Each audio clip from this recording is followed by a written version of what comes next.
Praise the lord. దేవుని నామానికి మహిమ కలుగును గాక. ఈరోజు మంచి వాగ్దానంతో మీ ముందుకు రావడం జరిగింది ప్రియులారా. వాగ్దానాన్ని చదువుకుందాం. యెహోవా నీకు తోడై ఉన్నాడు, నీకు ఏమీయో తక్కువ కాదు.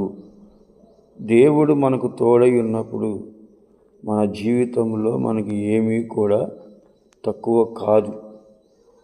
ఎందుకంటే దేవుడు మనకు అన్ని విషయాల్లో సహాయం చేస్తూ ఉంటాడు.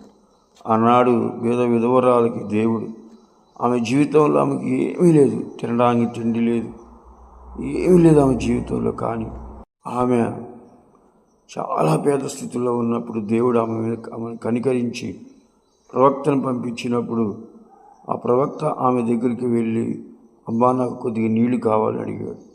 నీళ్లు పోసింది. తల్లిలో ఉన్న అప్పము అనగా మన భాషలో చెప్పాలంటే రొట్టె ముక్క అనుకున్నాం. ఆ రొట్టె ముక్కను కొద్దిగా ఇస్తావా అని అడిగింది.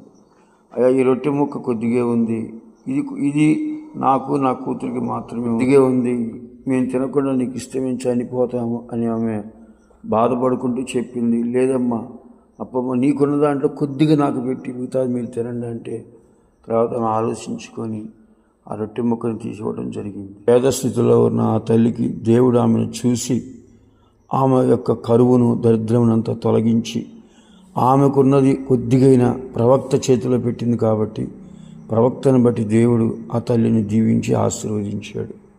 ఉన్నది ప్రవక్త చేతికిలో పెట్టడం ద్వారానే దేవుడు గ్రహించి ఆమెకు జీవితంలో ఏమీ తక్కువ కాకుండా నిండు ఆశీర్వాదం దేవుడు ఆమెను నింపాడు. వాగ్దానాన్ని నమ్మిన వారిని దేవుడు ఆశీర్వదించి దీవించుగాక.